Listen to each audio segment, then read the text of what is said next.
உலகத்தில் அழிக்க முடியாத ஒரு பொருள் இருக்குது, எரிக்க முடியாத ஒரு பொருள் இருக்குது. திருநீர் ஒன்று தான். திருநீருடைய நிலை தான் மரணமில்லா பெருவாழ்வுங்கிற நிலை.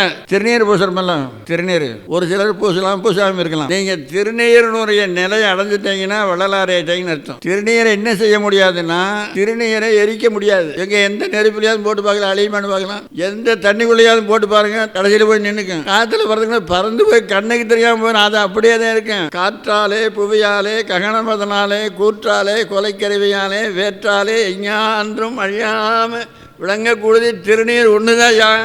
நீ அந்த நிலையை அடைஞ்சிட்டீங்கன்னா திருநீர் பூச வேண்டாடா. நீ அழியாத நிலையை அடைஞ்சிட்டீங்கன்னா திருநீர் பூச வேண்டாம், விட்டுரு.